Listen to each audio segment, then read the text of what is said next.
ওয়াকফ নিয়ে যথেষ্ট জল্পনা কল্পনার শেষে অবশেষে এখন যা অবস্থান তৈরি হয়ে রয়েছে তা হলো বিরোধীদের সমসুর। কেন বলছি তার কারণ ইতিমধ্যেই আমরা দেখেছিলাম দিল্লি নির্বাচনের ক্ষেত্রে আপ এবং কংগ্রেসের মধ্যে দ্বৈরথ একেবারে প্রকাশ্যে। কংগ্রেস আপকে সমর্থন করছে না, আপ কংগ্রেসকে সমর্থন করছে না। এই বাংলার ক্ষেত্রেও যদি দেখা যায় তখনও আমরা দেখেছি তৃণমূল কংগ্রেস কার্যত বারবার অঙ্গুলি হেলনের নিশানা করেছে কংগ্রেসকে। অর্থাৎ আপ হেরে যাওয়ার পেছনে মূল কাণ্ডারি বা মূল কারণ তৃণমূল কংগ্রেস সরাসরি দায়ী করছে কংগ্রেসকে। এবং অন্যদিকে কংগ্রেস, বিশেষ করে প্রদেশ কংগ্রেস বারংবার যে শব্দগুলো ব্যবহার করেছেন তা হলো দুর্নীতি প্রসঙ্গ, কখনো বাংলার ক্ষেত্রে কখনো বা দিল্লির ক্ষেত্রে। এই বাতাবরণ কি তৈরি করছে, কি বোঝানোর চেষ্টা করছে যে তাদের মধ্যে যথেষ্ট ফাটল ধরেছে, ইন্ডিয়া জোটে ফাটল ধরেছে। কিন্তু এই ওয়াকফ বিল নিয়ে এই ফাটল কোনো এক জায়গায় যেন মলম পাচ্ছে। অর্থাৎ ওয়াকফ বিল নিয়ে ইতিমধ্যেই বিরোধীরা একই সঙ্গে একই সুরে বলছেন যে ওয়াকফ বিলে তারা বিরোধিতা করছেন। কার্যত জেপিসির মিটিং থেকে যাবতীয় জল্পনা কল্পনার শুরু। জেপিসি মিটিংয়ে নানান রকম দোষারোপ আসছে বিজেপির এগেনস্টে, সরাসরি কেন্দ্র সরকারের এগেনস্টে নানান রকম কথা বলা হচ্ছে। প্রত্যেকটি কথোপকথন আপনাদের সামনে রাখার চেষ্টা করব আগামী 1 ঘন্টায়। কিন্তু তার আগে যে বিষয় অত্যন্ত গুরুত্বপূর্ণ তা হলো কমিউনিটি, অর্থাৎ মুসলিম কমিউনিটির ক্ষেত্রে এই ওয়াকফ বিল অত্যন্ত গুরুত্বপূর্ণ ছিল। কার্যত দেবত্ব সম্পত্তি, শোভনদেব চট্টোপাধ্যায় যা বলেছিলেন, যে কোনো দেবত্ব সম্পত্তির ক্ষেত্রে ঠিক কী কী রুলস থাকে, কী কী রেগুলেশনস থাকে, সেগুলোর উপর ভিত্তি করে এখন এই সংশোধনী বিল কতটা সঠিক হচ্ছে বা বেঠিক হচ্ছে সবার মতামত নেওয়ার চেষ্টা করব আগামী 1 ঘন্টায়, এবং তারপরে সবটাই দর্শকদের বিচারে ছাড়বো। নমস্কার, আমি অঞ্জন, আপনারা দেখছেন ট্রাইব টিভি বাংলা। এখন ঠিক ঘড়ি কাটায় সন্ধ্যে 7টা। আজ মূল আলোচনার বিষয় ওয়াকফ বিল ঘিরে সমসুর বিরোধীদের। আমার প্রথম প্রতিবেদন আপনাদের সামনে রাখছি, তারপর আসছি বিশদ আলোচনায়। দেখুন, রাজ্যসভায় ওয়াকফ বিষয়ক যৌথ সংসদীয় কমিটি নিয়ে তীব্র উত্তেজনা। সংসদে এই বিতর্ক ঘিরে বিরোধী ও শাসক দলের নেতাদের মধ্যে বাকবিতণ্ডা শুরু হয়।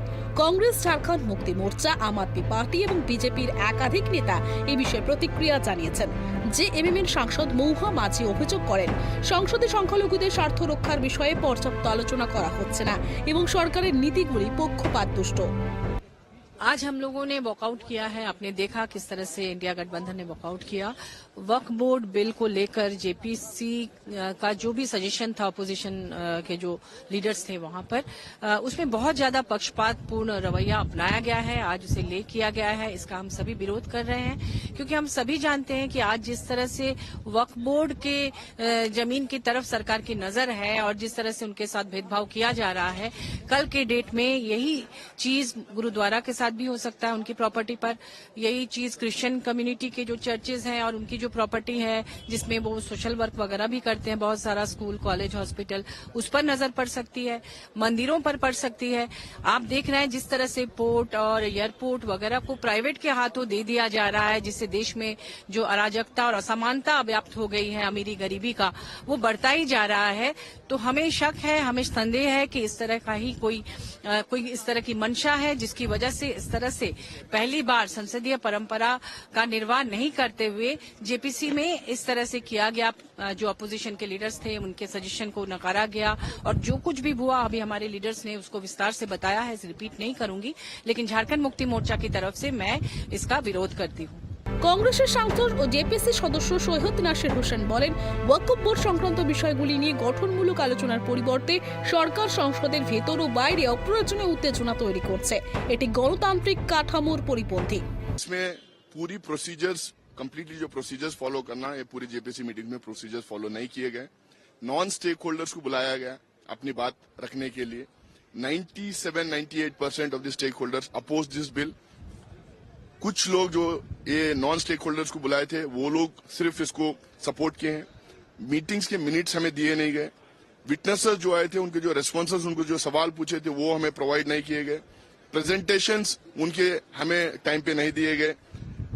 जेपीसी मेंबर जब स्टेक होल्डर्स के साथ मीटिंग्स हो गए थे, जेपीसी मेंबर्स को आपस में जो बैठ के बात करके तय करना है इश्यूज पे, उस पे डिस्कशन नहीं हुआ। की इश्यूज जो conflict of state laws versus high court supreme court judgments थे, जो मेन इशू है वक्फ बोर्ड में या वक्फ बिल में, उसको বিজেপি নেতা সৈয়দ শাহনওয়াজ হোসেন পাল্টা দাবি করেন বিরোধীরা অহেতুক বিভ্রান্তি সৃষ্টি করছে এবং ওয়াকফ বোর্ড সংক্রান্ত বিষয়ে সরকারের সিদ্ধান্তকে বিতর্কিত করার চেষ্টা করছে। गई वक्फ अमेंडमेंट एक्ट पर जो जेपीसी की रिपोर्ट थी वो टेबल कर दी गई। विपक्ष इसे फर्जी रिपोर्ट बता रहा है, खड़गे साहब इसको फर्जी बता रहे हैं, जबकि ये सही रिपोर्ट है। सबसे सलाह ली गई। इस जेपीसी ने जितनी सलाह आज तक किसी भी जेपीसी ने ली होगी उससे ज्यादा सलाह ली है। वक्फ अमेंडमेंट एक्ट वक्फ को जो ज्यादा अधिकार था वो अधिकार नहीं होगा, लेकिन जो वक्फ की जायदाद है उसको सुरक्षित भी करेगा। इसमें किसी को परेशान होने की जरूरत नहीं है। न्याय संगत ये रिपोर्ट बनी है और इसको सबको स्वीकार करना। আপের সংসদ ও জেপিসি সদস্য সঞ্জয় সিং এই প্রসঙ্গে কড়া ভাষায় বলেন, ওয়াকফ বোর্ডের সম্পত্তি সংখ্যালঘুদের অধিকার রক্ষার বিষয়টি অত্যন্ত গুরুত্বপূর্ণ, কিন্তু সরকার এই বিষয়ে স্বচ্ছতা বজায় রাখছে না এবং সংসদে সঠিকভাবে ব্যাখ্যা দিচ্ছে না। जेपीसी कमेटी का मेंबर भी था और पूरी कार्रवाई में मैं शामिल रहा। जिस तरीके से इस जेपीसी की कार्रवाई को मजाक बनाया गया, जो स्टेक होल्डर्स नहीं है उनको बुला बुला के उनकी बातें दर्ज की गई, और हम लोग जो मेंबर हैं जेपीसी के, पार्लियामेंट के भी मेंबर हैं, अपने पार्टियों का प्रतिनिधित्व करते हैं, हमने जो अपना पक्ष रखा, हमने जो अपना विरोध दर्ज कराया, उसको जेपीसी की रिपोर्ट में शामिल तक नहीं किया गया। ये संसदीय परंपराओं का, संवैधानिक मान्यताओं का खुलेआम मर्दन है, उसको कुचला गया है। दूसरी बात, ये अभी एक शुरुआत है मस्जिदों की जमीन कब्जा करने की, दरगाहों की जमीन कब्जा करने की, लेकिन इतिहास हमें माफ नहीं करेगा। কংগ্রেসের আরেক প্রবীণ নেতা প্রমোদ তিওয়ারি সংসদের হট্টগোলের জন্য বিজেপিকে দায়ী করে বলেন, সরকার চাইছে না এই বিষয়টি নিয়ে সঠিকভাবে আলোচনা হোক, তাই তারা পরিকল্পিতভাবে বিতর্ক এড়িয়ে যাচ্ছে। जेपीसी रिपोर्ट जिस रूप में प्रस्तुत की गई है, हम उससे संतुष्ट नहीं, क्योंकि नियमानुसार जो नियम कहता है, जेपीसी रिपोर्ट में जो कुछ भी बोला गया है, वहां पे सुझाव दिए गए हैं, वो अक्षरशा जैसा होता है समितियों के साथ, नियम समिति 274(3) पे, उसे उसी रूप में आपको रखना है। पार्ट ऑफ द जेपीसी होनी चाहिए, यहां उसको फॉलो नहीं किया गया है। और मंत्री ये कह रहे हैं कि सब एनेक्स्ड है। अगर वो नहीं एनेक्स्ड है, वो दे हमारे सदस्यों को, तो हम इस पे विशेषाधिकार की नोटिस देंगे। हम देश को बचाना चाहते हैं। हम जानते हैं अच्छी तरीके से, आज ये आया है वक्फ बोर्ड के लिए, कल आएगा गुरुद्वाराओं पे, परसों आएगा ये मंदिरों पे, चर्चेज पे, ये सारे रूप में आएगा। तो देश की संपत्ति फिर गिरवी रख दी जाएगी अपने मित्रों अडानी अंबानी सहित तमाम लोगों। এই ইস্যুতে মিম প্রধান ও যৌথ সংসদীয় কমিটির সদস্য আসাউদ্দিন ওয়াইসি তীব্র প্রতিক্রিয়া দিয়েছেন। ওয়াইসি বলেন, এই সংশোধনী বিল সংখ্যালঘুদের অধিকার খর্ব করবে এবং ওয়াকফ সম্পত্তি সুরক্ষা দুর্বল করবে। সরকার উদ্দেশ্য প্রণোদিতভাবে সংখ্যালঘু সম্প্রদায়ের স্বার্থের বিরুদ্ধে কাজ করছে। जो हमारे ऑनरेबल मेंबर्स ने भी कहा है ज्वाइंट वर्किंग कमेटी वक्फ के, मैं उससे एग्री करता हूं। एक बात आप समझिए कि ये वक्फ का जो बिल लाया जा रहा है, ये सिर्फ और सिर्फ ना सिर्फ अनकॉन्स्टिट्यूशनल है, fundamental rights article 14, article 15, article 29 का ग्रेव वायलेशन है। ये वक्फ को बचाने के लिए नहीं है, वक्फ को मुसलमानों से छीनने के लिए, बर्बाद करने के लिए ये बिल लाया जा रहा है। और इसमें जो एडिशनल अमेंडमेंट्स जो बीजेपी और एनडीए ने पेश किए, वो तो उसको और बदतर करता है। आप बताइए कि कैसे मुस्लिम वक्फ प्रॉपर्टीज में नॉन मुस्लिम को मेंबर रखा जाएगा, कैसे आप कलेक्टर एंड अबव ऑफिसर्स को पावर देंगे, कैसे कलेक्टर डिसाइड करेगा कोई वक्फ प्रॉपर्टी है या नहीं, कैसे आप ईवाईक्यू प्रॉपर्टीज का सेक्शन खत्म कर रहे हैं, कैसे आप लिमिटेशन एक्ट को अप्लाई कर रहे हैं जो हिंदू धर्म के प्रॉपर्टीज के ऊपर, सिख धर्म के और क्रिश्चियन धर्म पर अप्लाई नहीं होता है। तो ये सिर्फ और सिर्फ ये सरकार आइडियोलॉजिकल बुनियाद पर मुसलमानों को अपनी वर्शिप से महरूम करने के लिए, क्योंकि वक्फ मुस्लिम समाज के लिए एक इबादत है, उसको छीनने के लिए ये बिल लाया जा रहा है। हम इसका कंडेम करते हैं। ইস্যু নিয়ে রাজ্যসভায় ব্যাপক চিৎকার চেঁচামেচির প্রতিবাদ দেখা যায়। বিরোধী সাংসদরা সরকারের অবস্থান নিয়ে ক্ষোভ প্রকাশ করেন, অবিলম্বে স্বচ্ছ তদন্ত বিশদ আলোচনার দাবি করেন। যদিও সরকার পক্ষ বিরোধীদের অভিযোগ উড়িয়ে দিয়েছেন, তবু বিষয়টি নিয়ে রাজনৈতিক উত্তাপ ক্রমশ বাড়ছে। এই বিতর্কের ফলে সংসদের রাজনৈতিক উত্তাপ আরও বেড়েছে। বিরোধীদের আগামী দিনের বৃহত্তর আন্দোলনের ইঙ্গিত দিয়েছে বিরোধীরা। Bureau report, prime TV Bangla.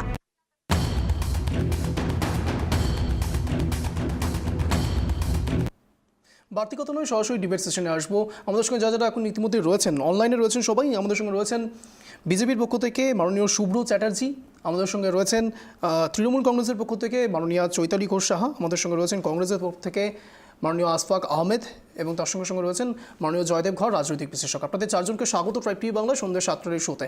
আমি প্রথমেই যাব শুভ্রবাবুর কাছে। শুভ্রবাবু, কার্যত আপনাদের দিকে বারবার যে অ্যালিগেশনস আসছে, বিশেষ করে এই ওয়াক অফ বিল নিয়ে, আপনারা জেপিসির মিটিংয়ে মিথ্যে স্টেক হোল্ডার নিয়ে আসছেন, এবং এক প্রকার তৃণমূল কংগ্রেস হোক যারা যারা জেপিসির মধ্যে রয়েছে, কমিটিতে রয়েছেন, তাদেরকে এক প্রকার গ্রাহ্যই করছেন না। প্রথমত জানিয়ে রাখি যে ওয়াকফ শব্দের কোনো উল্লেখ কোরআনে নেই, এবং যে ওয়াকফ বিল আসছে তার উদ্দেশ্য ওয়াকফ যে বোর্ড সেটাকে তুলে দেওয়া নয়, ওয়াকফ বোর্ডের সংস্কার করা। ওয়াকফ বোর্ডের সংস্কার এই কারণেই করা কারণ একাধিক দুর্নীতির অভিযোগ সামনে এসেছে। তো ওয়াকফ বোর্ডকে কেন্দ্র করে যে ব্যবস্থা মোদী সরকার চালু করছে, প্রথমত হচ্ছে স্বচ্ছতা আনতে চালু করছে কেন্দ্রীয় পোর্টাল। এই পোর্টালের মাধ্যমে ওয়াকফ সম্পত্তিকে রেজিস্ট্রেশন করানো যাবে। অর্থাৎ যেভাবে বলা হচ্ছে যে মহাকুম্ভ ওয়াকফের প্রপার্টি, একটা গোটা গ্রামকে ওয়াকফ প্রপার্টি বলে দেওয়া হচ্ছে, মানে যেদিকে চোখ যায়, যতদূর চোখ যায় সব ওয়াকফ প্রপার্টি। এটা আর হবে না। স্বচ্ছতা আনতে পোর্টাল চালু করবে কেন্দ্রীয় সরকার। দ্বিতীয়ত তৈরি হবে একটি কেন্দ্রীয় ডেটাবেস, যে ডেটাবেসের মাধ্যমে একদম। শুভ্রবাবু, আপনারা তো এটা একটা এজেন্ডা বলছেন, আপনারা কিভাবে কি করবেন, কি করছেন সেটা বলছেন। আমার প্রশ্ন অত্যন্ত স্পেসিফিক ছিল, মিথ্যে স্টেক হোল্ডার আপনারা নিয়ে আসছেন জেপিসির মিটিংয়ে? না, সেভাবে সেরকম কোন স্টেক হোল্ডার তো নিয়ে আসা হয়নি। প্রতিটা জায়গায় জায়গায় মিটিং হচ্ছে। তৃণমূল কংগ্রেস প্রত্যেকে এই কথাই তুলছেন বারবার করে। আসাউদ্দিন ওয়াইসি তিনিও এই কথা তুলছেন। সবাই মিথ্যে বলছেন। তারা রাজনৈতিক উদ্দেশ্যে এই কথা বলছেন, স্বাভাবিকভাবেই তারা রাজনৈতিক উদ্দেশ্যে এই কথা বলছেন। আপনাদের সপক্ষে কি যুক্তি রয়েছে? আপনারা করছেন না? কিন্তু আপনারা যদি দেখেন যে ওয়াকফ বোর্ডের যে ধরনের সংস্কারটা মোদী সরকার চালু করতে চাইছে, তারা সেই পয়েন্টে যদি কথা বলেন, সেই পয়েন্টে যদি তারা কথাটা বলেন, সেই পয়েন্টে যদি বিতর্কটা করেন, তাহলে খুব ভালো হয় যে এই পয়েন্টগুলোতে আছে, এই পয়েন্টগুলোতে ভুল করছে মোদী সরকার। সেখানে নির্দিষ্ট একটি সম্প্রদায়কে টার্গেট করছেন। ক্ষমতায়ন করা হয়েছে মুসলিম মহিলাদের। আপনারা নির্দিষ্টভাবে একটি সম্প্রদায়কে টার্গেট করছেন। একটি সম্প্রদায়কে টার্গেট করা হচ্ছে না, যেখানে দুর্নীতির আখড়া হয়েছে বলে মনে করা হচ্ছে, এবং সেটা মানে প্রমাণিত। এখনো পর্যন্ত আমার কাছে এরকম 15টা সব থেকে বড় উদাহরণ আছে ভারতবর্ষের। 15টা সব থেকে বড় উদাহরণ আছে। কি কি রয়েছে হ্যাঁ, আপনি একটু সময় পেলে আমি একটু বলে দিচ্ছি। এক সেকেন্ড। আমি ততক্ষণ আশফাক বাবুর কাছে যাব। অমিত বাবু, মূলত যে বিষয় উঠে আসছে, আপনারা বারবার করে জেপিসি মিটিংয়ে, এর আগে কল্যাণ বন্দ্যোপাধ্যায় তৃণমূলের সাংসদ, তিনিও এই কথা বলেছেন, আসাউদ্দিন ওয়াইসিও একই কথা বলছেন, প্রমোদ তিওয়ারিও একই কথা বলছেন, সৈয়দ নাসির হোসেন তিনিও একই কথা বলছেন। আপনারা প্রত্যেকেই এই অ্যালিগেশনটা কেন আনছেন যে জেপিসি মিটিংয়ে মিথ্যে স্টেক হোল্ডার আনা হচ্ছে? বিজেপি তো কার্যত সেটাকে অস্বীকার করছে।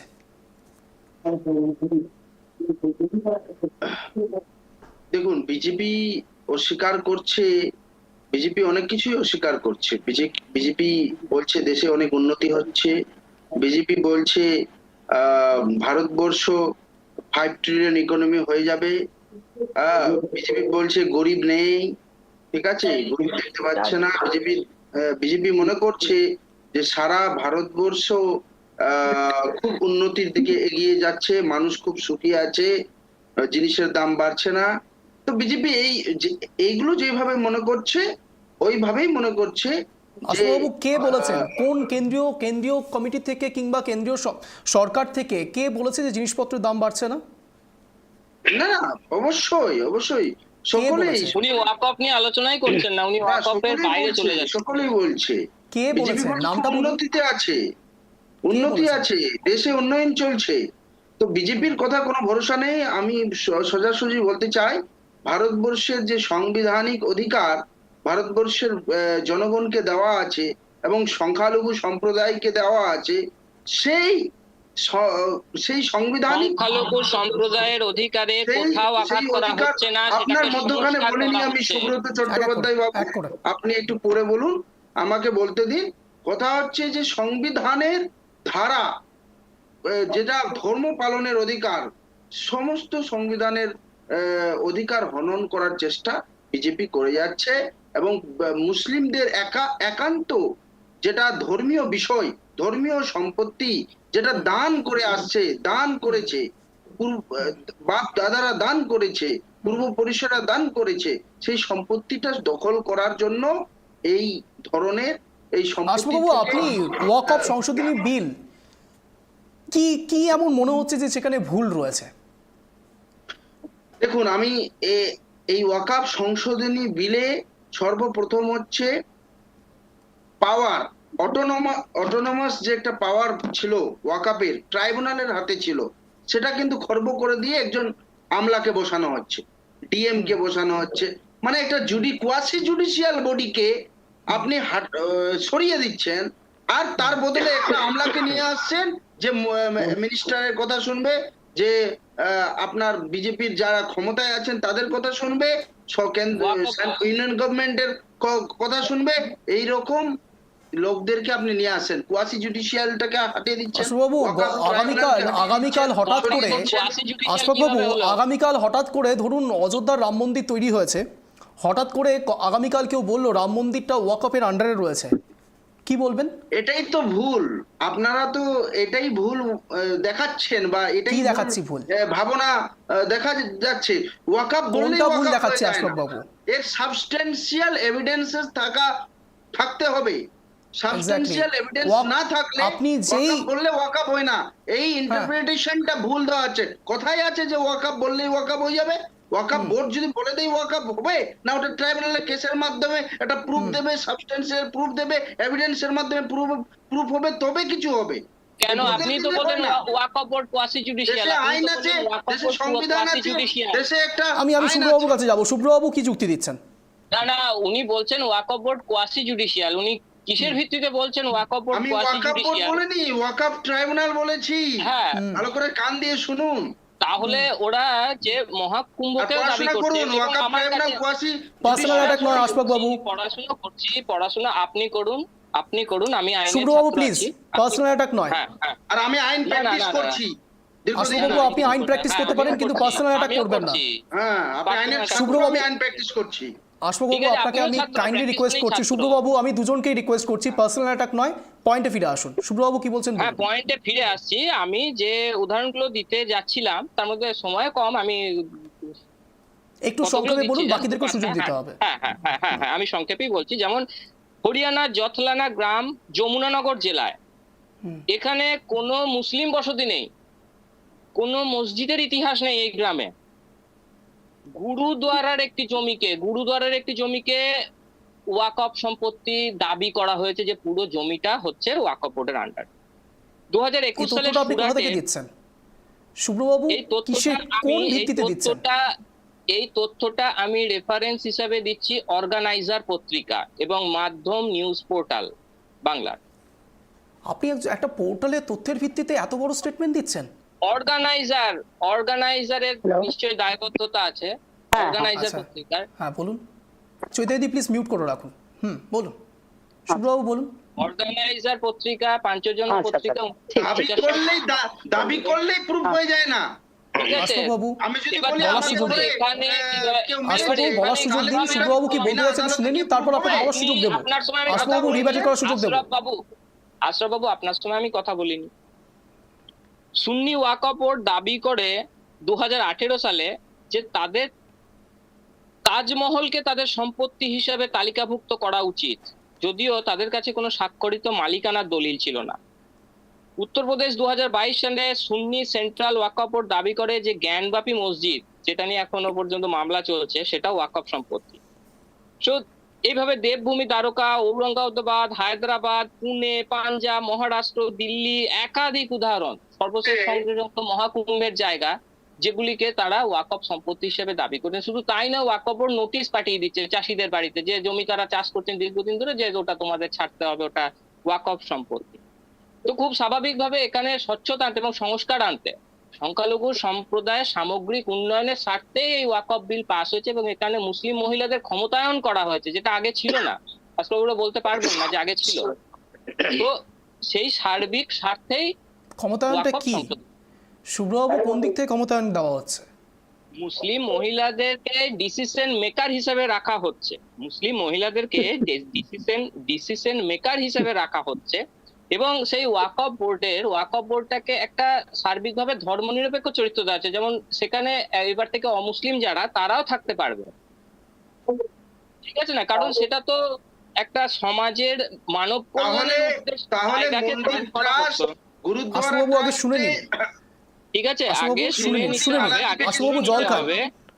আশুবাবু জল খান। একটু আগে শুনে দে, নতুন ওয়াকফ বিলে মহিলাদের গুরুত্বপূর্ণ ভূমিকা থাকতে চলেছে, মহিলাদের গুরুত্বপূর্ণ ভূমিকা থাকতে চলেছে। এবং যে ওয়াকফকে যে কন্ট্রোল করে তাকে বলে মুতাওয়ালি, বা বেশ, যাদেরকে আপনার যেটাকে বলা বলা হয়ে হয় গেছে নিশ্চয়ই। manager। শুভ্রবাবু, আর কোনো ইনফরমেশন রয়েছে আপনার কাছে? আমি একটু চৈতালিদির কাছেও যাব। ঠিক আছে, হ্যাঁ, যাক। বেশ, আমি চৈতালিদির কাছে যাব। চৈতালিদি, একের পর এক আপনাদের দিকে উল্টো বুমেরাং হয়ে অ্যালিগেশন আসছে।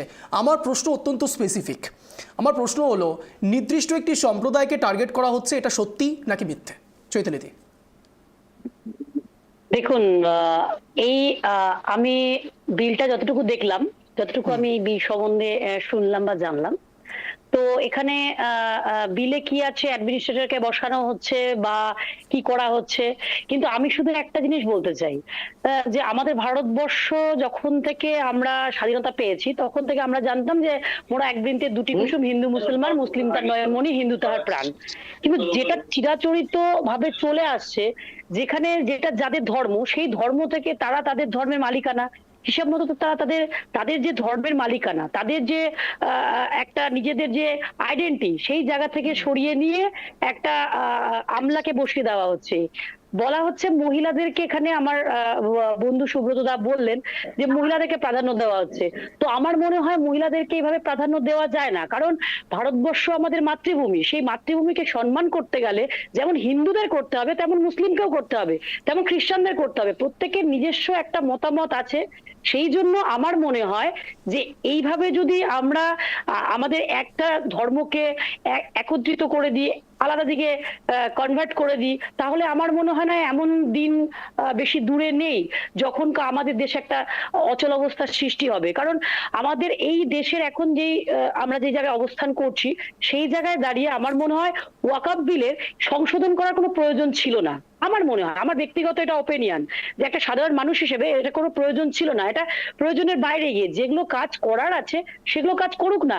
আজকে আমার আরেক বন্ধু বললেন যে কোর্টে কেস করা যেতে পারে বা কোনো কিছু, সে রাম মন্দির নিয়েও এবং বাবরি মসজিদ নিয়েও আমাদের এরকম একটা কেস চলেছিল। সেই কেস হয়ে নিয়ে যেটা মহামান্য আদালত রায় দিয়েছেন, সেটা আমরা সবাই মিলে গ্রহণ করেছি।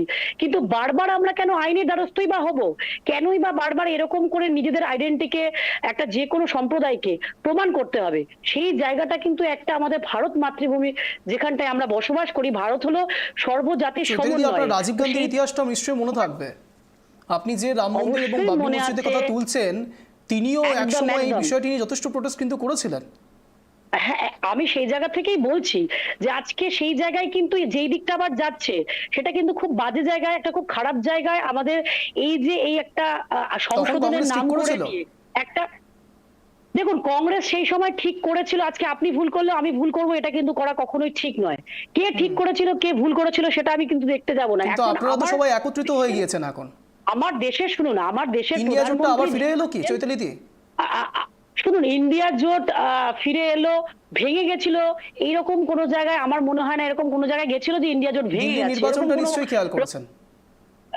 দিল্লি নির্বাচনে যেটা হয়েছে তার সঙ্গে ওয়াকফ বোর্ডের নিশ্চয়ই কোনো সম্পর্ক নেই আমার মনে হয়। ইন্ডিয়া দিল্লির জোটের মানুষ কথা মনে বলছি করেছে, আমি ওয়াকফের কথা শুধু হ্যাঁ, বলছি না, আমি ওয়াকফ সেটাই বিল বলছি, নিয়ে আমি সেটাই সমসুর বলছি, এসছে, আমি সেটা আমি বলছি। বলছি হ্যাঁ সমসুর এসছে, কারণ শুনুন বিবিধের মাঝে দেখো মিলন মহান, এটাই তো আমাদের হ্যাঁ। ভারতবর্ষ, যেখানে নাকি যখনই নাকি একটা শত্রু অন্যায় শত্রু আমার বন্ধু কোনটা? অন্যায় না, কখনোই না। অন্যায় যখন হবে একটা বা একটা জাতির উপরে যখন অন্যায় হবে তখন আমরা সবাই মিলে কিন্তু রুখে দাঁড়াবো, বা একটা মানুষের উপর একটা যখন জাতির অন্যায় হবে উপর। তখন আমরা মিলে যাব। আমি বলছি সেটা কিন্তু আমাদের ভারতবর্ষ, যেটা আমাদের ভারতবর্ষ এরকম নয় অন্যান্য দেশের মতো, আরব কান্ট্রির মতন, পাকিস্তানের মতন বা অন্য জায়গার মতন, অন্য দেশের মতন ভারতবর্ষ নয়, যেখানে কিন্তু সব মানুষ বাস করতে পারে, সব ধর্মের মানুষ। সেই জন্যই আজকে হয়তো আমাদের সবার মনে হয়েছে, সেটা হয়তো বিজেপির মনে হয়নি।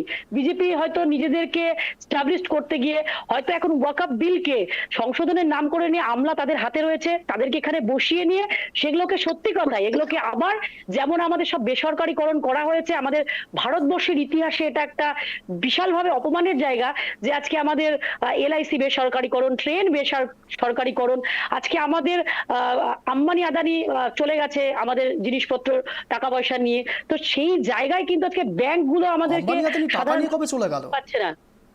তো আজকে সেই জায়গায় মানে ওরা তো কালো টাকা সাদা করবার জন্য এরকম অবস্থা করেছে, বাইরে চলে যাচ্ছে টাকা নিয়ে, আমরা ধরতে পারছি না, বাইরের দেশে তাদেরকে দেখা যাচ্ছে। কি জন্য দেখা যাচ্ছে? কারণ এই জায়গায় তো বিজেপির একটা মদত রয়েছে।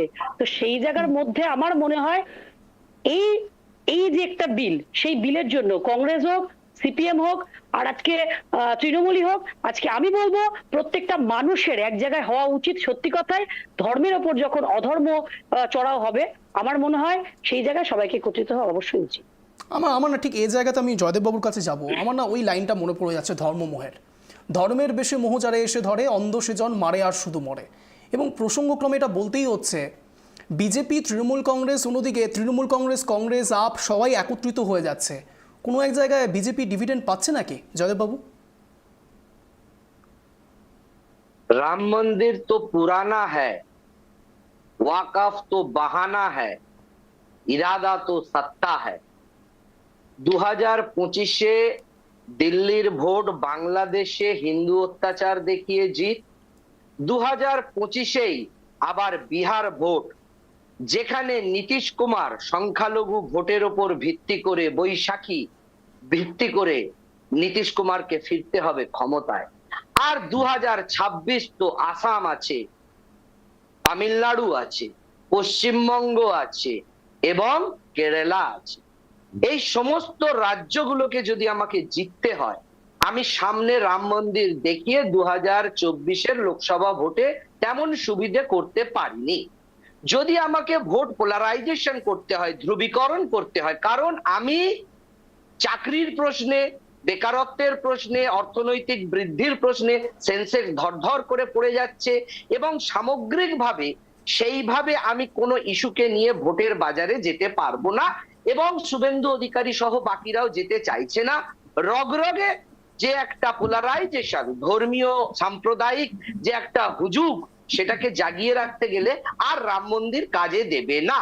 কিন্তু যদি ওয়াকফ বোর্ডকে আমি সামনে এগিয়ে দিই, যেরম ভাবে বিরোধীরা আমার ইশারায় নাচলো আজকে, অর্থাৎ সবাই রেলে করে উঠলো কাহার প্রশ্নে? না মুসলিমদের অধিকার রক্ষার প্রশ্নে। তাহলে হিন্দুদের অধিকার রক্ষা করবে কে? ত্রাতা মসিহা, হিন্দু হৃদয় সম্রাট, একমাত্র যশস্বী প্রধানমন্ত্রী আমাদের ভারতবর্ষের নরেন্দ্র দামোদর দাস মোদী। এইটা যদি আমি রিফ্লেকশন করতে পারি আসামের ভোটে, আমি তামিলনাড়ুর ভোটে, পশ্চিমবঙ্গের ভোটে, বিহারের ভোটে এবং আগামী দিনে কেরালার ভোটে, তাহলে আমার যে ডিভিডেন্ডটা হিন্দু ভোটকে একত্রিত করার, সেটাই আমি সফল হব। কারণ বাংলাদেশ ইস্যু হয়তো বিগত দিনে, আগামী দিনে থাকবে না, বিগত দিনে ছিল, আমি দিল্লিকে পেয়ে গেছি। অতএব ওয়াকফ বোর্ড বা ওয়াকফ বোর্ডের সংশোধনী করে নরেন্দ্র দামোদর দাস মোদী কোনো বিশেষ সম্প্রদায় বা কিছু মানে কোনো রিফর্মস করার তার দায়বদ্ধতা নেই। সে 370 ধারা করে, সে 3 তালাক করে, সবটাই করে, কিন্তু যেভাবে আড়াআড়ি ভাবে আজকে আমরা এই টিভি মিডিয়াতে চারিদিকে আমরা ডিভাইড হয়ে গেছি, যে ওয়াকফ বিল মানে হচ্ছে মুসলিমদের ক্ষমতা হরণ করে নেওয়া হচ্ছে। মুসলিমদের ক্ষমতা হরণ করে নেওয়া হচ্ছে মানে কি না, কোনো একটা সম্প্রদায়কে টাইট দেওয়া হচ্ছে। সেই টাইট দেওয়ায় কারা উজ্জীবিত হচ্ছে না, যারা হিন্দু বা যারা অন্য সম্প্রদায় গোষ্ঠী তারা উজ্জীবিত হচ্ছে, এবং তারা হই হই করে আগামী দিনে হিন্দু হৃদয় সম্রাট নরেন্দ্র দামোদর দাস মোদীকে ভোট দেবে। আমরা 70 ওরা 30-এর যে সমীকরণ 2021-এর ভোটের আগে চারিদিকে বিছিয়ে দিয়েছিল শুভেন্দু অধিকারী মহাশয়, ঠিক সেইটারই ডিভিডেন্ড পাওয়া যাবে আবার আগামী 4-5টা বিধানসভা নির্বাচন যখন আমাদের সামনে আছে। সেই জন্য ওয়াকফ বোর্ডে কিন্তু আজকে বিরোধীরা 10 গোল খেলো অমিত শাহের কাছে। তার কারণ আজকের বিরোধিতাটা কিসের জন্য, জেপিসিতে হয়ে গেছে যেটা ডিসাইসিভ ভাবে ডিসিশন, সেটা টেবিলড হয়েছে, তার আলোচনা করতে হতো। প্রশ্ন ছিল যে ডিসেন্ট, যেটা নিয়ে আমাদের মতবিরোধ, সেই মতবিরোধ আমরা যেটা প্রদর্শন করেছিলাম সেটা তোমরা জেপিসিতে টেবিল করবার সময় বাদ দিয়ে দিয়েছো। সঙ্গে সঙ্গে আমাদের যিনি ওম বিড়লা ছিলেন, তিনি সেক্রেটারি জেনারেল অফ পার্লামেন্টকে ডেকেছেন, আসাউদ্দিন ওয়েসি সমেত যারা যারা জেপিসি মেম্বার ছিল তাদেরকে ডেকে বলেছে বসো, যেটা যেটা পার্লামেন্টেরিয়ানের মধ্যে শব্দ আছে বা কথা আছে যোগ করো, যেগুলো আনপার্লামেন্টেরিয়ান আছে সেগুলো বাদ দিয়ে দাও। আজকে আসাউদ্দিন ওয়েসি নিজে বলছেন যে আমরা যখন জেপিসির মিটিং এ বসেছিলাম আমরা অনেকে মতবিরোধ দেখিয়েছিলাম, আমরা অনেকে অনেক রকমের অসমর্থন করেছিলাম, সেই কথাগুলো আমাদের যে বিরোধিতার কথাগুলো সেগুলো এই যে ড্রাফটটা দিয়েছে জেপিসি সেইখানে নেই, সেটা বাদ দিয়ে দিয়েছে। অতএব বিরোধীরা এক সম্প্রদায়ের কাছে ভালো সাজতে চাইছে যে আমরা জেপিসিতে তোমাদের হয়ে কথা বলেছিলাম, আমরা অনেক কিছু বাধা দিয়েছিলাম, কিন্তু বিজেপি সেটা শোনেনি, জেপিসি অর্থাৎ সেটা জয়দেব বাবু, শোনেনি, আপনি এক কথায় নির্দিষ্ট একটি আমাদেরকে সম্প্রদায়কে reject করে দিয়েছে। তোষণ করার কথা বলছেন আপনি। জয়দেব বাবু, তোষণ নয়, কোন সম্প্রদায়কে তোষণ নয়, এটা ভোট ব্যাংকের পলিটিক্স এবং এটা পার্সেন্টেজের পলিটিক্স। Polarisation vote. এখানে যদি পলিটিক্সটা না, পলিটিক্সে পার্সেন্টেজ ইজ ম্যাটার, অর্থাৎ যে পার্সেন্টেজের হাতে যে ভোটটা রয়েছে সেই ভোটটাকে আমার দিকে আনার জন্য আমাকে যা যা কিছু করতে হবে, আমাকে সংসদীয় গণতন্ত্রে পার্লামেন্টারি যে সিস্টেম সেখানে আমাকে করাটা বাধ্যবাধকতা। কিন্তু কথা হচ্ছে আজকের যে ডিসেন্ট সেটা তো অলরেডি অ্যাডেন্ডাম হয়ে গেছে, অ্যাডিশন করে দিয়েছে সেক্রেটারি জেনারেল অফ পার্লামেন্ট, সেটাকে তো বলেছে ঠিক আছে বিরোধীরা যা যা মানে বিরোধিতা করেছিল জেপিসিতে সেগুলো আমরা যুক্ত করে দিলাম, টেবিল হয়ে গেলাম। কিন্তু আজকে এটা সমস্ত মিডিয়াতে দেখাচ্ছে যে হিন্দু বিরোধিতা করছে বাকি রাজনৈতিক দলগুলো। বেশ, আমি এই জায়গায় আসাউদ্দিন ওয়াইসি ঠিক কি মন্তব্য রেখেছেন এবং তার পাশাপাশি সাইনওয়াজ হোসেন বিজেপির পক্ষ থেকে কি মন্তব্য রেখেছেন পাশাপাশি রাখছি, দেখুন।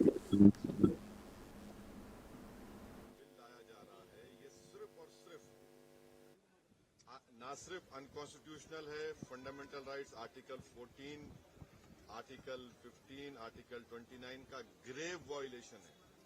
ये जो बिल लाया जा रहा है ये सिर्फ और सिर्फ ना सिर्फ अनकॉन्स्टिट्यूशनल है, फंडामेंटल राइट्स आर्टिकल 14।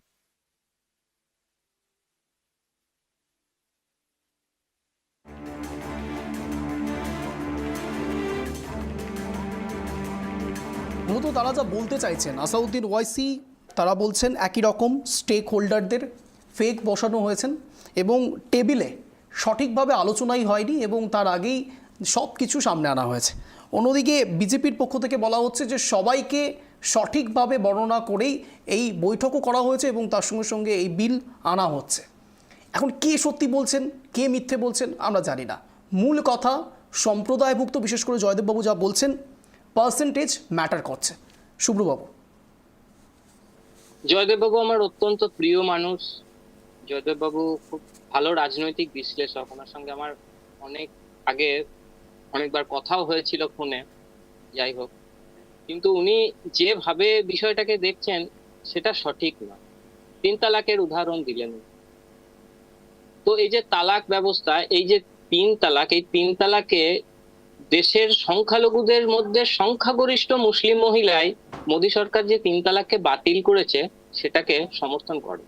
আমি জানি না ভারত ছাড়া অন্য কোথাও এটা প্রচলিত আছে কিনা, তোষণের রাজনীতির কারণেই সামনে এসেছিল শাহবানু মামলা, যেখানে বলা হয়েছিল যে মুসলিমদের জন্য তাদের পার্সোনাল ল আছে এবং কোনো মেইনটেনেন্স দেওয়া হবে না শাহবানুকে।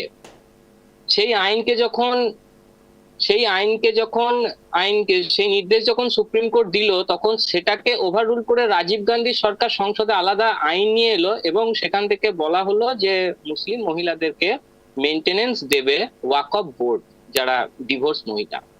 সেটা ছিল তোষণের রাজনীতি। এবং বিজেপির কাছে এই রাজনীতির দায়বদ্ধতা নেই। বিজেপির কাছে যেটা সাদা সেটা সাদা, যেটা কালো সেটা কালো। তো স্বাভাবিকভাবেই ওয়াকফ বোর্ডে দুর্নীতি হয়েছে। এবং দেশের যত মুসলিম আছে সবাই যে বলছেন যে ওয়াকফ বোর্ডে মোদী সরকার মুসলিমদের অধিকারকে কেড়ে নিচ্ছেন, এমনটা নয়। অনেক স্টেক হোল্ডার আছেন যারা মুসলিম সমাজের ইন্টেলেকচুয়াল হিসেবে পরিচিত সারা দেশ জুড়ে, তারাও সেই জেপিসির মিটিং এ অংশগ্রহণ করেছেন। এই মুহূর্তে নামটা আমার মনে আসছে না, তাদের লিস্ট আমার কাছে রয়েছে। তো খুব স্বাভাবিকভাবে এইভাবে মোদী সরকার একটি সম্প্রদায়কে সংস্কারের চেষ্টা করছেন। যেখানে দুর্নীতি সেখানেই মোদী সরকার সার্জিক্যাল স্ট্রাইক করছেন। এটাতেই পছন্দ হচ্ছে না যারা দুর্নীতিগ্রস্ত। প্রত্যেকেই যারা বসে রয়েছেন কোনো না কোনো দুর্নীতিগ্রস্ত রাজনৈতিক দলের হয়ে তারা নিজেদের প্রতিনিধিত্বটা করছে। তাদের বিরুদ্ধে তোষণ আর দুর্নীতি ছাড়া আর কোন রকমের ইস্যু খুঁজে পাওয়া যায় না। বিজেপি তোষণটা করে না বলে বিজেপি সাম্প্রদায়িক, আর তারা তোষণটা করেন বলে তারা ধর্ম নিরপেক্ষ। 370 ধারার কথা বলছেন আজকে জয়দেব বাবু। 370 ধারা কি কাশ্মীরকে ভারতের সংবিধান থেকে পৃথক করে রাখেনি জয়দেব বাবু? 370 ধারা কি কাশ্মীরকে আলাদা সংবিধান দেয়নি, আলাদা জাতীয় পতাকা দেয়নি, আলাদা প্রাইম মিনিস্টার দেয়নি সেখানে? তাহলে সেটা তো দেশের স্বার্থে যেটা হলো, কিন্তু সেটাকেও আপনারা তোষণের চোখে দেখছেন। 370 ধারাকে রেখে দেওয়া, ওয়াকফ বোর্ডে দুর্নীতি করতে যাওয়া, 3 তালাককে রেখে দিয়ে শোষণ যুক্ত করা সমাজকে, এইগুলো যদি করতো তাহলে বিজেপি হয়তো তাদের চোখে ধর্মনিরপেক্ষ হতো। কিন্তু এগুলো সংস্কার করছেন মানে বিজেপি সাম্প্রদায়িক তাদের কাছে। বাবু বারবার বলছেন যে দুর্নীতি হয়েছে। আমার কথা হচ্ছে দুর্নীতি কোথায় নেই, কোথায় দুর্নীতিটা নেই এটা বলুন না। আর একটা কথা শুনুন, নাকে মাছি বসলে মাছি তাড়াবেন না নাকটা কেটে ফেলবেন? আপনার যুক্তি মনে হচ্ছে নাক কেটে দিতে হবে। ওয়াকফ সংশোধন ঠিক আছে, যে দুর্নীতি হচ্ছে ইনভেস্টিগেশন করা হোক, তদন্ত করা হোক, সিবিআই ইনভেস্টিগেশন হোক, প্রপারলি ইনভেস্টিগেট হোক ম্যাটার গুলো। কিন্তু তা না করে আপনি ওয়াকফটাকে ধ্বংস করে দিচ্ছেন, ওয়াকফ বোর্ডটাকেই শেষ করে দিচ্ছেন, ওয়াকফের সম্পত্তি নষ্ট করে দিচ্ছেন, মসজিদ গুলো দখল করতে চাইছেন। আপনি ধর্মীয়, আপনি বলুন না আহমেদ বাবু চাইছেন না, তাহলে আপনি বলুন উত্তরপ্রদেশে তামিলনাড়ুতে টেম্পল একটা আছে, সেখানেও তো সেম নিয়ে আসুন, এই ধরনের সংশোধন নিয়ে আসুন। কথা শোনা যাচ্ছে আহমেদ বাবু, আমি বলছি একদম ঠিক বলেছেন আপনি, যে যুক্তিটা দিলেন একদম সত্যি যুক্তি। নাকের ওপরে মাছি বসলে মাছিকেই তাড়াতে হবে, নাকটা কেটে দেওয়া যাবে না, ঠিক। কিন্তু ক্যান্সার যদি অতিরিক্ত পরিমাণে বেড়ে যায় তাহলে হাতটা কেটে ফেলতে হবে অথবা পাটা কেটে ফেলতে হবে, ক্যান্সারের নিরাময় হবে না। এটাও আপনাকে মাথায় রাখতে হবে, এটাও আপনাকে মাথায় রাখতে হবে আশফাক বাবু। 26 নম্বর ধারা 30 নম্বর ধারার লঙ্ঘন করা হচ্ছে, এটা চ্যালেঞ্জ হবে সুপ্রিম কোর্টে। আর আমি বলছি এটা চ্যালেঞ্জ হবে। এর legality discrimination in nature, natural justice বলতে নেই, কন্ট্রাডিক্টরি। আচ্ছা শুভ্রবাবু, শুভ্রবাবু বলুন। কন্ট্রাডিক্টরি আছে, এর আইনে অনেক আছে, গলদ আছে, আইনে গলদ আছে শুভ্রবাবু। যে কেন দুর্নীতি করতে বললে আমি এক একটা করে পয়েন্ট করে বলতে পারি, বলার সুযোগ দেব। শুভ্রবাবু বলুন। ওয়াকফ বোর্ডে কেন দুর্নীতি করতে দেওয়া হচ্ছে না, ওয়াকফ বোর্ডে মোদী সরকার কেন দুর্নীতি বন্ধ করছে, এই দাবিতে তারা সুপ্রিম কোর্টে যাবেন, এই দাবিতে তারা যাবেন খুব স্পষ্ট ভাবে। কিন্তু বিলে ভুল থাকলে পরে তো তারা কোথায় কি করবে? ভুলটা কোথায়? বিলে ভুল থাকলে কি করবেন তারা? তাদের কাছে আর কি পথ খোলা থাকবে? ওনারা বলুন, সারা দেশের একটা সংবিধান আছে, সারা দেশের একটা প্রশাসন আছে, সেই প্রশাসন যদি ওয়াকফ চালায়, ওয়াকফ বোর্ড তো ভারতের আইনের বাইরে নয়, ওয়াকফ বোর্ড তো সংবিধানের উপরে নয়। আপনি ভুল করছেন শুভ্রবাবু, ওয়াকফ বোর্ড কোনো প্রশাসন চালায় না। ওয়াকফ বোর্ড সম্পত্তিগুলো যেগুলো ওয়াকফ করা হয়েছে, যেগুলো দান করা হচ্ছে, যেগুলো সাদকায়ে জারিয়া করা হচ্ছে, সেগুলোকে কন্ট্রোল করে, পরিচালনা করে। কিছু নয়েজ আসছে, কাইন্ডলি মিউট করে রাখুন। সেটা যদি সরকারের নিয়ন্ত্রণ থাকে তো সেটা অসুবিধাটা কোথায়? আপনারাই তো দাবি তোলেন মোদী সরকার সব বেসরকারিকরণ করে দিচ্ছে। ওয়াকফ বোর্ডকে যদি সরকারিকরণ করে, যদি সেখানে কোনো আমলা নিয়োগ করে, তাহলে সেখানে অসুবিধাটা কোথায় হচ্ছে? যেখানে সরকারিকরণের দরকার সেখানে সরকারিকরণ আপনারা করবেন না, যেখানে বেসরকারিকরণ করার দরকার সেখানে বেসরকারিকরণ করবেন না। সরকারিকরণ বেসরকারিকরণের মধ্যে সব তো কনফিউজ করে দিচ্ছেন শুভ্রবাবু আপনারা। সাধারণ মানুষকে কি উত্তর দেবেন? বিজেপি দুর্নীতি মুক্ত যদি হতোই তাহলে পরে এত টাকা, কালো টাকা, আমাদের নোটবন্দি হলো, আমাদের 500 টাকার নোট বন্ধ করা হলো, আমাদের 1000 টাকার নোট বাতিল হলো, তো আবার 2000 টাকার নোট মার্কেটে আসলো, 2000 টাকার নোট চলে গেল। তো সেগুলোর ক্ষেত্রে যে এত দুর্নীতি হচ্ছে, সেই জায়গার মধ্যে কেন আমাদের মোদী বাবু সেগুলোর দিকে ধ্যান দিচ্ছে না? কেন সেগুলোতে মোদীজি দেখছে না? এত মানুষ বেকারত্ব, সেখানে কেন দেখছে না? দুর্নীতি শুধুমাত্র কি ওয়াকফ বোর্ডেই হচ্ছে? শুধুমাত্র ওয়াকফ বোর্ডকেই সরকারিকরণ করা দরকার আছে, এছাড়া বাদবাকি সবকিছু বেসরকারিকরণ করা দরকার কেন? সেখানে আম্বানি আদানিদের মতন লোকের ফায়দা হবে, আমলাপতিদের পুঁজি হবে, সেই জন্যই। আর শুধুমাত্র ওয়াকফ বোর্ডই একমাত্র আছে যেখানে দুর্নীতি হচ্ছিল। এই তথ্য যদি একটা ছোট বাচ্চাকে বলা হয় তাহলে পরে সেই বাচ্চাও বুঝতে পারবে যে এক্স্যাক্টলি আসলে বিজেপির মোটিভটা কি। আজকে জয়দেব বাবু যেটা বললেন যে অরিজিনাল কথা যেটা ভোট, কিন্তু দেখুন এইভাবে মানুষ বারবার ঘুঘু ধান খায় না। বারবার বললে পরে যে আমি ধর্মকে নিয়ে রাজনীতি করার, তাহলে এটা তো মানুষ বারবার বুঝে যাচ্ছে, কারণ এটা বাচ্চাও বুঝতে পারবে যে ওয়াকফ বোর্ড দুর্নীতিযুক্ত। আর আজকে সমস্ত কিছু বেসরকারিকরণ করে দিচ্ছে। মহিলাদেরকে সেখানে কি বললেন, মহিলাদের নাম সেখানে বডিতে রাখা। আরে মহিলাদেরকে আগে আপনার সম্মান দিন, মহিলাদেরকে কি ক্ষমতায়ন করছেন? মহিলাদের জন্য চাকরি সংরক্ষণ করুন, মহিলাদের জন্য, মহিলাদের কথা চিন্তা করতে গেলে মহিলাদের হাতে আগে অর্থ দিন।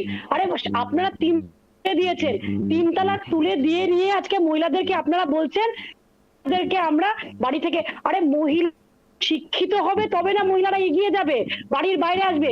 3 তালাক ওঠানো আর 3 তালাক থাকার সঙ্গে সব থেকে বড় দরকার ভারতবর্ষকে হার বাড়ানো, শিক্ষিত করা, মানুষের জন্য বেকারত্বদের চাকরি করা, মহিলাদের জন্য চাকরির জন্য সংরক্ষণ করা কোঠা, জায়গাগুলো মহিলাদের সম্মান দিয়ে।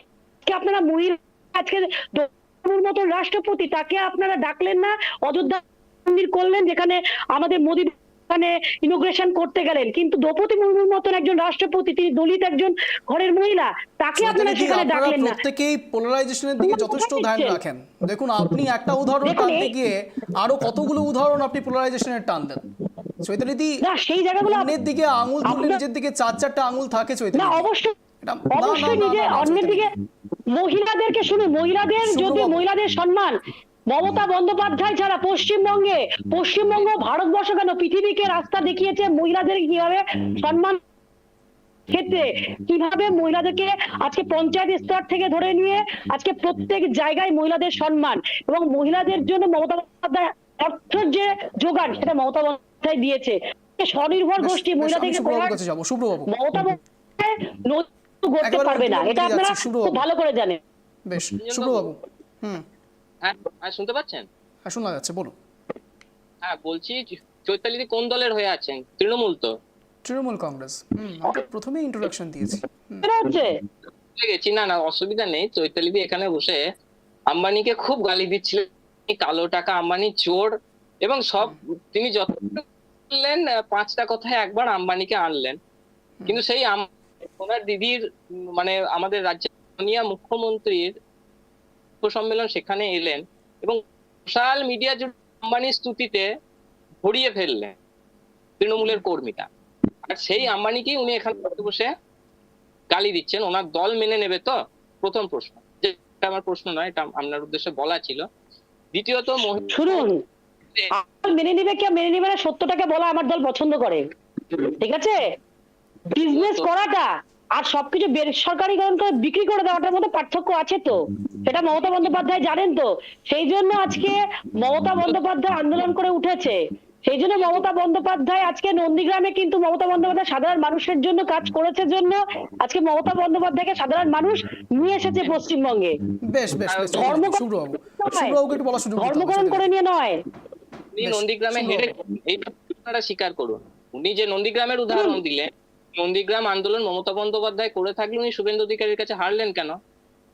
দেখুন আরে, আজকে আমরা এই শুভেন্দু ডিবেট অধিকারী করছি না, আপনারা অন্যদিকে ডাইভার্ট শুভেন্দু করবেন না। আজকে অধিকারীর মূল কাছে ইস্যু ওয়াকফ হারবেন, শুভেন্দু অধিকারী না না না না তৃণমূলে ছিল। আজকে আমাদের ইস্যু এটা আপনারা নয়। আগে সেই জায়গাটা- শুভ্রবাবু আপনারা কাইন্ডলি শুভেন্দু অন্যদিকে অধিকারীকে ডাইভার্ট আপনারা হচ্ছেন আপনারা। বিজেপিতে নিয়ে নিয়েছেন। চৈতালিদি প্লিজ, শুভেন্দু চৈতালিদি প্লিজ, অধিকারী সেখানে আমরা অন্তিম রঙের দিকে লোডশেডিং যাচ্ছি। করে নিয়ে আজকে না না না আর করে সুযোগ দিতে দিয়েছে, পারছি সেই না। আমি জায়গার আমি মধ্যে শুভ্রবাবুর কাছে মমতা যাব। বন্দ্যোপাধ্যায়- শুনুন, এই শুভ্রবাবু প্লিজ সংক্ষেপে বলুন। আমি সংক্ষেপে আমার সেই একটা কথাই আমি বলছি যে ওনারা যে ধরনের অভিযোগ বিজেপির বিরুদ্ধে তুলছেন এটা সম্পূর্ণভাবে ভোট ব্যাংকের রাজনীতি। তারা জানেন আপনারাই করছেন, যে ভোট ব্যাংকের এই রাজনীতিটা করার জন্যই তারা জলের মতো পরিষ্কার। ছোট বাচ্চা ধারাপাত পড়তে গিয়ে শিখে গেছে। রাজনীতি এনারা করছেন এবং তাদেরকে বলা হচ্ছে যে ওয়াকফ সম্পত্তি ওগুলো সব বিজেপি দখল করে নিচ্ছে, এমন মিথ্যাচারও করা হচ্ছে। যেমন নাগরিকত্ব আইন যখন আনা হচ্ছিল তখন কোথাও কিন্তু বলা হয়নি যে এদেশীয় যারা সংখ্যালঘু সম্প্রদায় আছে তাদের বিরুদ্ধে কোনো রকমের কিছু করা হবে, কিন্তু তবুও এই গুজব এই মিথ্যাচার তারা করে গিয়েছে। কেন করে গিয়েছে? তাদের একটা ভোট ব্যাংকের জন্য।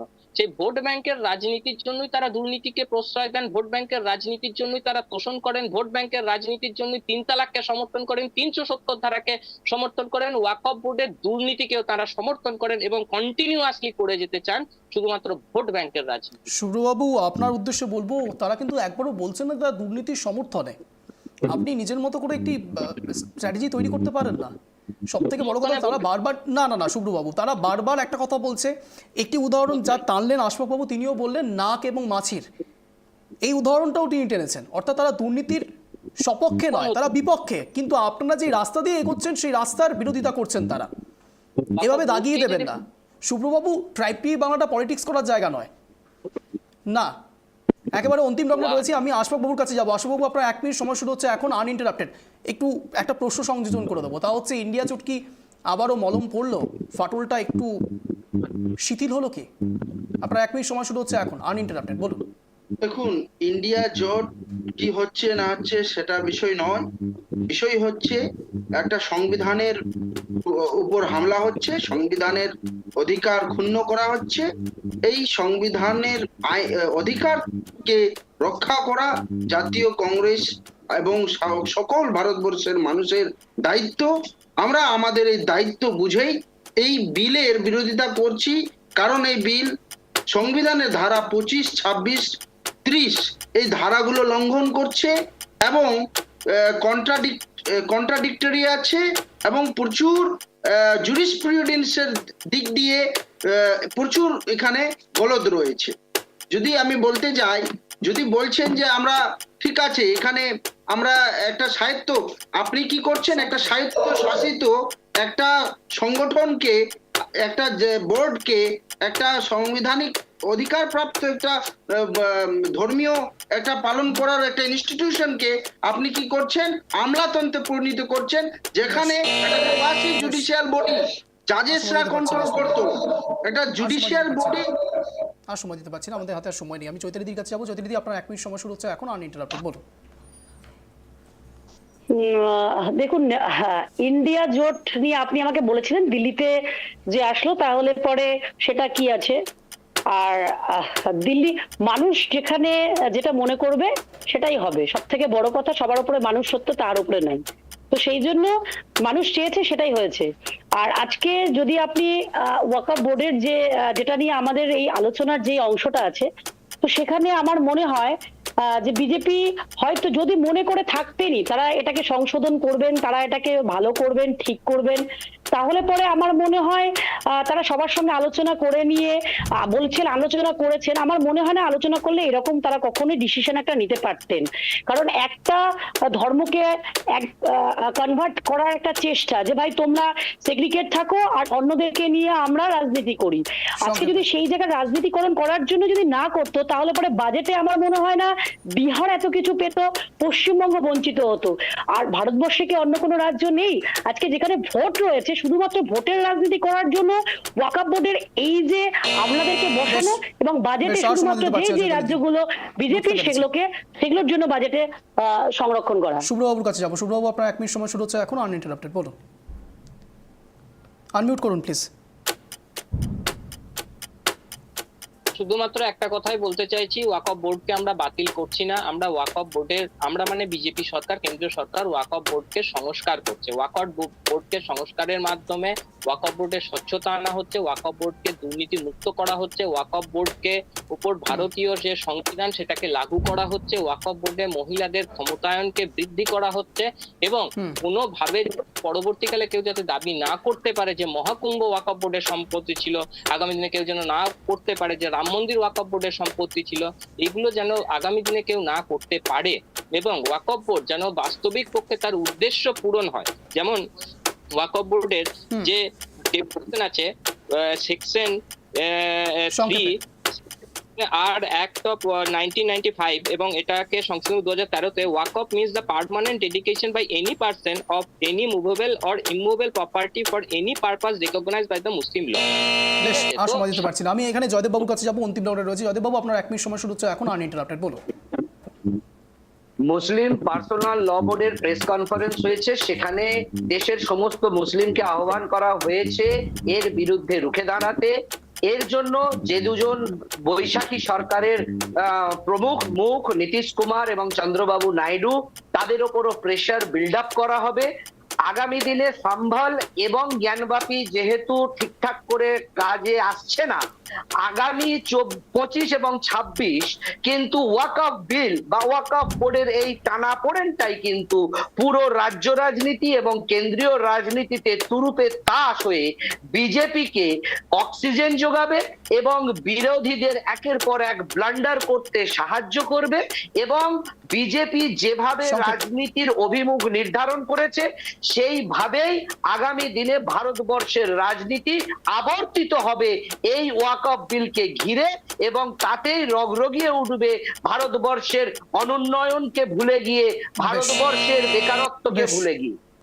বেশ, একেবারে অন্তিম রাউন্ডে ছিলাম। আপনাদের চারজনকে অশেষ ধন্যবাদ টিভি বাংলা আসার জন্য, সাথে জয়েন করার জন্য। যে কথা বলে আজকের স্পেশাল শো শেষ করব, মূলত ওয়াকফ বিল কি এবং সংশোধনী বিলে ঠিক কি রয়েছে তা নিয়ে ধোঁয়াশা থাকলেও সাধারণ মানুষের মধ্যে প্রতিক্রিয়া আসতে শুরু করে দিয়েছে। বিজেপি এক্সট্রা ডিভিডেন্ড পাচ্ছে এমনটা বলছে রাজনৈতিক মহল। এবার দেখার 26-25 প্রত্যেকটি নির্বাচনের ক্ষেত্রে কতটা প্রভাব ফেলে এই ওয়াকফ বিল। নজর থাকছে, আপনারা নজর রাখুন টিভি বাংলার পর্দায়। নমস্কার।